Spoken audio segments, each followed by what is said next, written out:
Pertama adalah harus dengan pola pikir yang benar. Ya. Kalau pola pikirnya sudah salah, maka kita nanti seterusnya juga akan terbata-bata. Tadi dikatakan kan bahwa anak-anak banyak yang tidak puas dengan PJJ. Anak-anak banyak mengalami kesulitan. Anak-anak tidak merasa ada engagement dan lain sebagainya. Padahal kita tahu persis bahwa pusat pendidikan itu kan ada di anak-anak, ada di peserta didik, bukan di gurunya. Jadi sah kalau kita mendengarkan keluhan dari peserta didik tersebut. Dan kalau kita lihat baik-baik, ternyata asalnya bukan hanya masalah teknis, tapi masalah pola pikir. Pola pikir siapa? Pola pikir semua orang. Pola pikir guru, pola pikir orang tua, pola pikir anak-anak, pola pikir kepala sekolah, termasuk pola pikir pemerintah kita sendiri. Kenapa? Bapak Ibu sekalian, yang pertama ya, tidak akan kembali kita ke situasi normal seperti dulu. Itu pola pikir yang harus kita tanamkan. Yes. Jadi jangan pernah bermimpi akan kembali persis seperti dulu. Pasti sudah tidak pasti. Kenapa demikian? Alasannya sederhana. Kita dulu tidak pernah berpikir bahwa di dalam kelas ada ancaman kesehatan. Betul Pak ya? Dulu kita cuma tahu kalau ada teman kita yang kena cacar air, maka jangan masuk kelas. Nanti semua menular. Dan itu tidak berbahaya. Atau kalau ada yang flu, paling dikasih 1-2 hari istirahat oleh gurunya. Tapi kita tidak pernah berpikir bahwa ada yang namanya virus yang bisa mematikan orang, yang bisa menular secara cepat. Dan itu sudah menjadi kenyataan kehidupan yang harus kita terima sebagai keniscayaan. Jadi nanti mungkin walaupun kita bisa masuk ke dalam kelas, maka kelas akan jauh-jauhan, cara anak-anak TK dan SD bergaul akan berbeda, gitu ya. Cara mereka menjaga kesehatannya, cara mereka berpegangan tangan, bermain pasir bersama, bermain prosotan bersama, akan menjadi hal yang berbeda dengan waktu kita kecil dulu. Karena ternyata ancaman virus pandemi akan terus ada di bumi kita ini. Itu yang pertama. Kemudian yang kedua, kemarin kalau nggak salah sudah mulai menyebar WA yang mengatakan bahwa PJJ ini akan permanen. Ya, akan permanen. Dalam konteks blended learning-nya akan permanen. Artinya kita harus menata sekarang itu bahwa semua serba baru. Kita tidak bisa lagi bernostalgia dengan masa lalu, tapi kita harus berpikir bahwa inilah pendidikan zaman sekarang. Yang selama 20 tahun, 30 tahun saya keliling-keliling ke seluruh sekolah, saya keliling-keliling seluruh kampus, pada nggak percaya semua gitu ya. Itu nantilah, itu nantilah. Ternyata 20 tahun tidak terasa dan benar-benar terjadi, tapi bukan karena perubahan yang biasa, tapi karena lingkungan yang memaksa kita. Jadi pola pikir kita harus mengatakan bahwa blended learning berbasis PJJ itu sudah menjadi standar baru dalam dunia pendidikan di Indonesia. Jadi kita harus move on. Kita tidak perlu menangisi lagi masa lalu, kita tidak perlu menangisi lagi apa yang terjadi, tapi saatnya kita bersemangat ke depan untuk move on. Bahwa model pendidikan sekarang adalah blended berbasis PJJ. Ibaratnya kita riset lagi nih, Bapak Ibu sekalian. Mestinya kalau di riset semua semangat. Ya, sekolah kecil, sekolah besar, sekolah menengah, semua sama sekarang Pak Bri, sama bagi saya. Mau besar, mau kecil, kita riset bareng-bareng. Ayo kita sama-sama bentuk blended learning PJJ ala Indonesia yang efektif. Apalagi dikasih kebebasan oleh Mas Menteri untuk melakukan merdeka belajar. Ya, itu pertama. Kalau pola pikirnya sudah keliru, maka susah kita untuk masuk ke tahun ajaran baru dengan gembira. Kita akan penuh dengan was-was, kita akan penuh dengan ketakutan, kita akan penuh dengan kekhawatiran. Ya, tapi kalau menganggap ini baru, siswa juga harus tahu bahwa dunia berubah. Mereka harus banyak belajar mandiri. Orang tua juga harus tahu bahwa sekarang saatnya orang tua mendongeng lagi untuk anak-anaknya. Ya, saatnya orang tua harus menemani anak-anaknya lebih banyak di rumah. Ya, fenomena drone parenting. Drone parenting itu parentnya cuma megang remote control gitu ya. Yang ngurusin anak-anaknya itu kalau nggak pembantunya, babysitter, dan lain sebagainya, harus kembali lagi ke orang tua. Karena orang tua pun work from home-nya akan lebih banyak daripada sibuk di kantor. Ya, kantor-kantor mulai tidak akan seramai dulu, mereka akan mulai giliran, tapi berita baiknya orang tua akan kembali mengajarkan karakter bagi anak-anaknya. Ya, kepala sekolah juga harus mulai memikirkan kembali model pembelajarannya. Guru-guru harus merubah cara mengajarnya. Jadi hanya dengan kalau semua orang menganggap ini suatu yang baru, maka semua akan bersemangat. Ingat Bapak Ibu, kita kalau hadapi yang baru kan selalu semangat. Punya sepatu baru semangat, punya baju baru semangat. Ini punya environment baru, kita mestinya semangat rame-rame. Ya. Nah, kalau sudah semangat, maka barulah kita berbicara mengenai tata kelola dan manajemen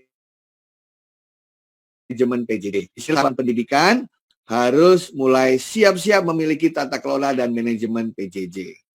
Terutama untuk para kepala sekolah, para rektor, para dekan, para kaprodi. Karena seluruh orang tua sekarang melihat matanya semua sekarang sedang kepada rektor. Matanya semua ke dekan. Matanya semua ke kaprodi. Matanya semua ke kepala sekolah. Sudah siap tidak dengan plan untuk semester depan? Kalau orang tua bertemu dengan kepala sekolah, bertemu dengan rektor yang dengan tegas mengatakan kami sudah siap, ini plan kami, ini rencana kami. Ya, peran orang tua begini, peran anak-anak begini, peran mahasiswa begini, peran dosen begini, peran guru begini, maka sebagai orang tua kami akan tenang. Ya. Tetapi kalau ada pimpinan satuan pendidikan yang gaya tubuhnya ragu-ragu, ya, yang gaya tubuhnya ragu-ragu, kemudian ngomongnya banyak mengeluh, kemudian tidak yakin, bergantung pada ya kita mudah-mudahan kita berdoa pandemi segera selesai, mudah-mudahan ada juklak dari pemerintah, mudah-mudahan ada bantuan. Nah itu orang tua jadi resah, ketakutan. Pikiran orang tua cuma dua itu. Kalau nggak mau bayar uang sekolah, pindahin anaknya ke sekolah lain. Nah cuma itu pikirannya. Ya, jadi kepala satuan pendidikan harus tegas, harus punya keyakinan bahwa gembira memasuki ekosistem atau lingkungan baru. Nah, kalau sudah, maka yang hijau bawah yang penting. Kita semua sama-sama mulai belajar literasi PJJ. Literasi PJJ itu untuk siapa? Untuk semua. Literasi PJJ itu untuk peserta didik, untuk guru, untuk kepala sekolah, untuk dekan, untuk dosen, untuk rektor, orang tua, bahkan untuk pemerintah juga dan masyarakat harus punya literasi PJJ yang benar. Nah, habis itu kalau itu semua berjalan dengan baik, maka terjadilah kultur PJJ. Nah, kultur PJJ ini adalah ketika kita semua bisa lebih mandiri dalam belajar. Bahwa kita haus ilmu bukan karena dicekokin oleh orang lain, tapi karena kita merasa butuh untuk mencari ilmu itu sendiri. Sehingga kita datang ke kampus, kita datang ke sekolah, sifatnya adalah untuk mengkonfirmasi apakah yang kita pelajari benar-benar sesuai dengan yang sesungguhnya. Jadi yang namanya flip classroom, ya flip classroom itu belajar di rumah, nanti kalau sekolah cuma isinya interaksi saja. Karena semua bahan belajar sudah ada di internet, itu namanya flip classroom. Ya di kampus juga begitu. Ya anak-anak belajar dulu, mahasiswa belajar dulu di rumah, begitu ketemu kampus yang akan lebih singkat pertemuannya dan tidak akan banyak orang yang bisa berada dalam satu ruangan, isinya lebih kepada diskusi, tanya jawab, konfirmasi bersama guru, bersama dosen selaku pendidik. Nah, jadi kemandirian inilah yang harus bisa ditanamkan. Ya. Nah, jadi Bapak Ibu sekalian, ternyata kita sudah dirubah oleh lingkungan kita. Nah, saya mendapatkan judul, nanti kan ada 4 kalau nggak salah ya, saya mendapatkan judul Mobile Learning dan Digital Literasi. Jadi saya akan fokus hari ini sampai jam 11 nanti dalam hal mobile learning dan digital literasi. Ya. Nah, begini Bapak Ibu sekalian, ini presentasinya banyak. Pertama, ya, ini satu kerangka yang sederhana yang bisa dipakai untuk mensosialisasikan ke semua stakeholder. Ya. Bahwa yang namanya PJJ, yang namanya pembelajaran era new normal itu sebenarnya bisa dibagi menjadi 4 kuadran. Ya. Salah kalau dikatakan PJJ harus selalu menggunakan IT. Karena PJJ itu atau distance education sudah ada jauh hari sebelum ditemukan internet. Ya, di Indonesia mulai tahun 48 ketika Universitas Terbuka didirikan. Universitas Terbuka itu PJJ, cuman modelnya dulu offline. Belum online, masih offline.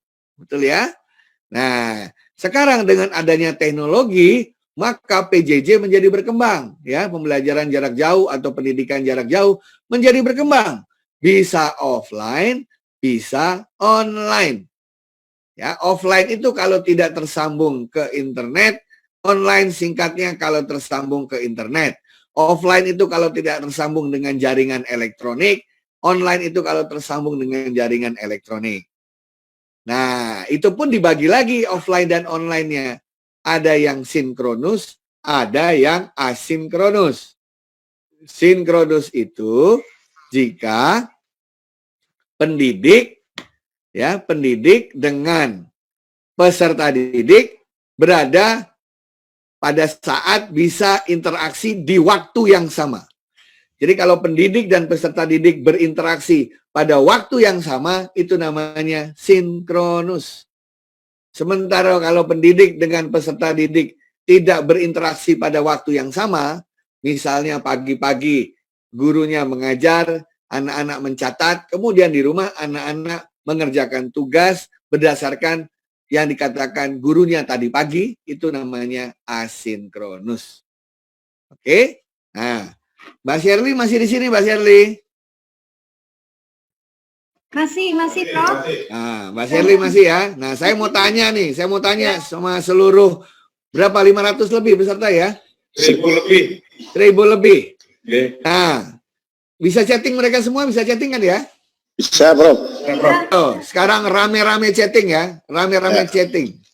Di hadapan Anda ini ada 4 kuadran. Ya. Kuadran 1, kuadran 2, kuadran 3, dan kuadran 4, betul? Betul. Saya ingin teman-teman semua chatting seluruh Indonesia. Ya, Pak Prianto nggak boleh jawab. Bolehnya chatting. Pak Darto juga bolehnya chatting. Iya. Ya. Dari nomor 1, 2, 3, dan 4. Mana yang selama pandemi tidak boleh dilakukan? Silakan di chat. Saya pengen lihat. Dari kuadran 1, 2, 3, dan 4. Mana yang selama pandemi tidak boleh dilakukan karena social distancing dan karena physical distancing. Silakan Mbak Shirley, tolong bantuin saya liatin chattingnya. Ya. Ya, coba dilihat chattingnya. Berapa, pada nulis berapa tuh? Kebanyakan. Ini ada 1, 2, 3, dan 4. Nah, mari kita lihat ya. Kita lihat. Teman-teman sekalian, berapa jawabannya yang di chatting? Ayo, boleh chattingnya di Facebook, boleh di YouTube, boleh di Zoom. Oke, Pak Hadi ini udah. Pak Hadi 1, Harmiati 1, Melas Haryasi 1, Lili 1. Wah, ini 1 semua nih ya. Ada lagi?